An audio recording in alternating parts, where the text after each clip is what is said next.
Hi guys, welcome back to Brew and Build. This week I'm going to be doing a Smoked Marzen or Marzen, depending on how you want to pronounce that. The beer that I'm inspired by is the Schlenkerla Rauchbier, Marzen version. Now, if you're familiar with smoked beers and you drink a lot of smoked beers, I have no doubt that you've had this beer. It is, I think, fairly unique, and it's certainly, I think, fairly world famous. If you haven't had it, I'll see if I can get a bit of a shot on that. And that's the label. It is a absolutely fabulous beer.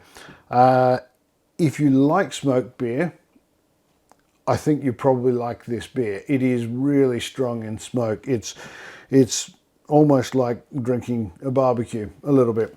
If you don't like smoked beer, it's probably not for you at this stage, simply because it is 100% smoked grain bill on this. What I'd like to do is I'd like to make something like this. I'm not going to say I'm going to clone this because I don't think I can clone this without smoking my own malt, simply because this is 100% smoked grain bill. So actually what I'll probably end up with is something that's a little bit more approachable than this beer for people that aren't full-on smoked beer enthusiasts, if you like. So using this beer as an inspiration, the tastes I get from this, I get mostly Munich malt. I think that is probably the basis of this beer. It could be mostly Munich. It could be sort of 90% Munich. It could be possibly some pale malt and dark Munich. I'm not sure, but Munich is I think the most sort of I get out of this. Anyway, I get also elements of chocolate from it. There's no doubt about that. I also get quite a deep, there's just a deep roast note that comes through in the end of it. Now that may not be the grain bill, that might be the smoke that's maybe fooling me a little bit and giving notes of more roast than actually is there. I don't know, but I'm going to address that in my recipe. So using this as a guide, what do we know about this beer? Well, number one, we know the starting gravity is about 1053. We know the IBU is 30 IBU. We know it's 5.1% in alcohol, and we also know it's 55 EBC, which is really dark for what I think anyone would generally accept or normally accept as being a Marzen. So my recipe is going to hit those sort of numbers as best I can, but I won't be smoking my full grain bill. Instead, what I'll be using is commercial bought smoked malt to get my smoked flavor. So the recipe I've come up with is, if I run through it, I'm starting with 2.8 kilo of best dark Munich. So as I say, this could be nearly all light Munich, but because I'm not able to use all Munich because I can't get smoked Munich, I'm going to use dark Munich, which will give it more richness, more bite, and just depth of flavor. As I say, I can't use all Munich because my next one is the smoked part of it. I'm going to use 1.5 kilo of best smoked malt. Now obviously that is pale malt or pilsner that's been smoked, so that's going to lighten it down. So the darker Munich will up that richness, which is what I need here. As I say, I get I get chocolate in this. I think most people would probably agree there is a chocolate note to it. So what I'm going to use is Carafa Special 3. I'm going to use 200 grams of Carafa Special 3 in there, and that will definitely give that more depth, more richness, and bring that color down. We need to get to 55 EBC on this.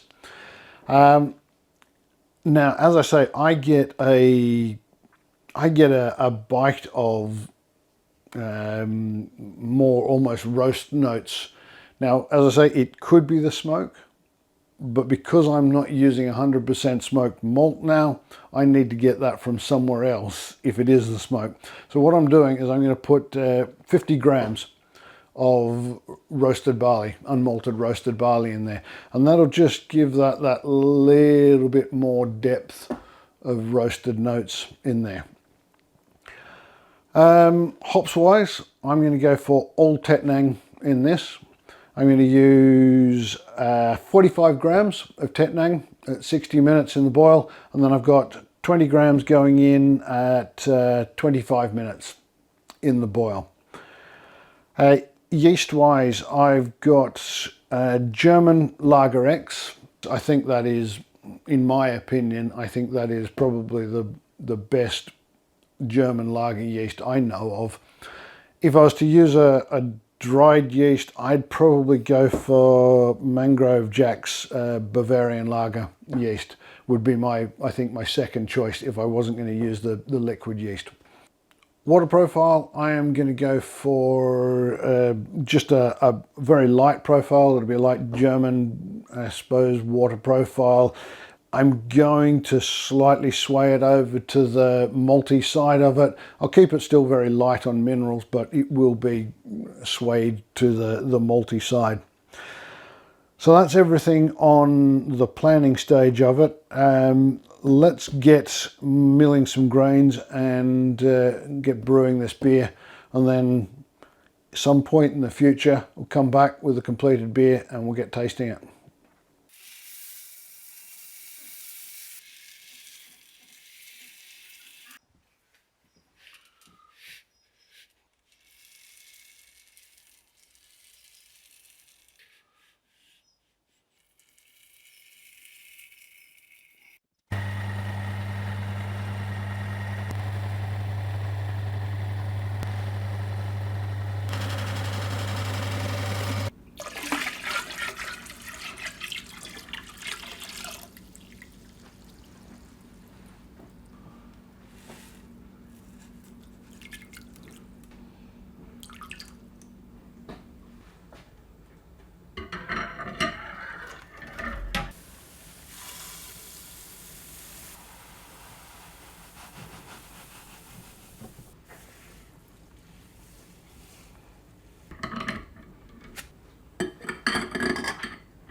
Okay, so this has now been bottled for about 6 weeks. The flavors have all blended together quite well. It's conditioned and come together really nicely. We've tried a couple of these over the weeks as it's been going, and I'm happy with where it is now. I have tried it against the Schlenkerla smoked beer, and to be honest, the smoke in the Schlenkerla is so strong that it's very hard to do a taste comparison, because the smoke is just so dominant that it bowls over everything else, I'm afraid. So as much as I really would have liked to have done a side by side, it just isn't worth it, because once you've had that, it's very hard to pick up what's in my beer. So unless I smoke the whole grain bill, it's not really worth doing a side by side. So I'm not going to open that with this. I don't think it's worth doing. So let's get this open and have a look.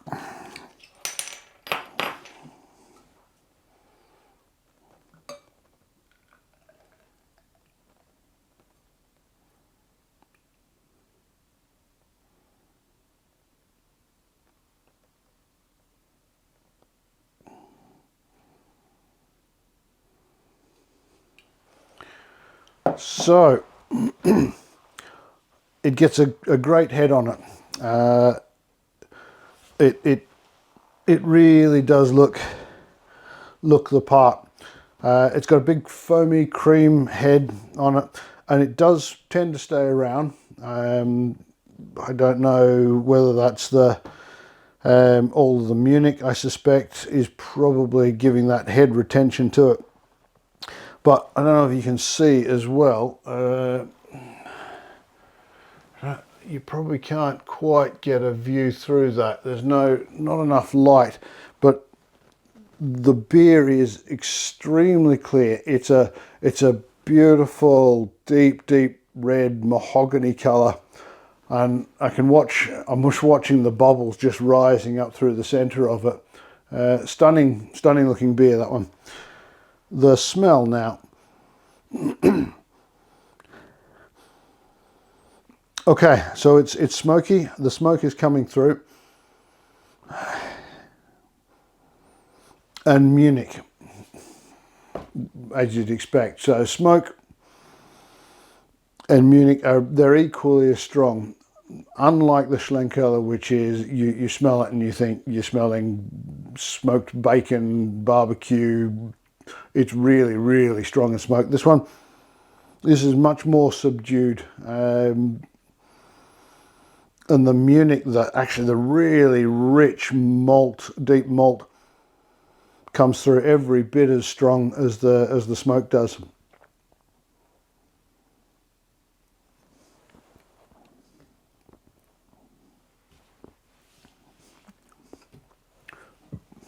So same as the aroma, the taste it's every bit equal in dark Munich as it is to smoke. There's nothing is dominant. It's actually really quite nicely balanced.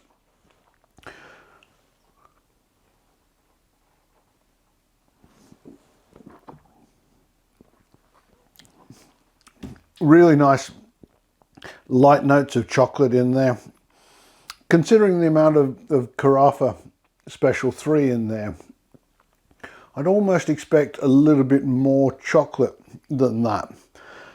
I'm glad it's not. I'm glad it's at the balance it is. It's there, but not, once again, not dominant. The Munich and the smoke take first and foremost place in that. Then you're getting light notes of chocolate in there, and the little bit of roast barley, I think it's just giving a nice little bite, just a bit more depth of sort of roast flavour in there, which I think it needs because of the lower smoke level.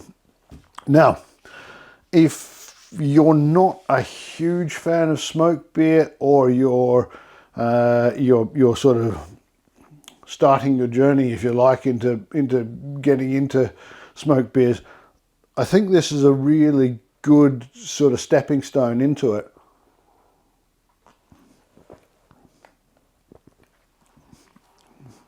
Because the smoke isn't strong at all. It's a really nice balance of everything. It's not a clone of that. Don't even think it's anywhere near as strong as that. It's a lightly smoked Märzen, very dark Märzen, admittedly. What I have noticed with this is the temperature you drink it at makes quite a difference. It's one of those beers that if this one's too cold, if it's straight out of the fridge at 3 degrees C or 4 degrees, it's a bit too cold. It's a little bit sharp, and you miss those deeper malt notes, and it's not quite there. Once again, same as this. I think this has a great a temperature range that it's perfect at, and I think it's sort of not room temperature. If you let it get to room temperature, it's too rich, it's too thick. Somewhere sort of in the 5 to 10 degree mark, I think is just about right. Take it out of the fridge, let it warm a little bit before you drink it.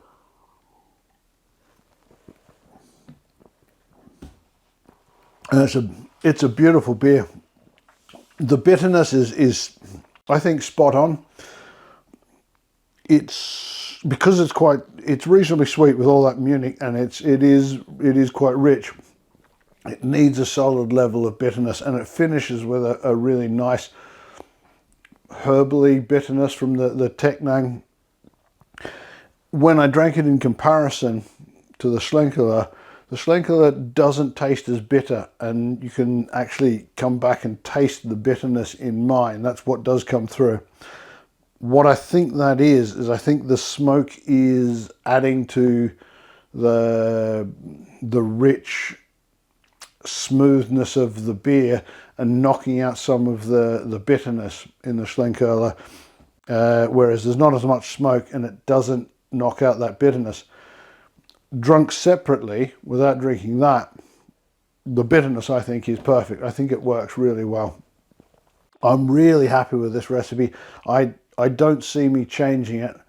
What I might do is I could be tempted to, rather than use smoked malt, I think at some point in the future, maybe drop it back to a Pilsner or pale malt and then smoke the whole grain bill. I think that'd be quite interesting to do. But using malts that you can buy and you don't have to smoke yourself, I think that's a spot on really dark Märzen and a spot on Rauchbier. So thanks for joining me on this, guys. I'm going to enjoy the rest of this. Till next time, life's good. Drink more beer.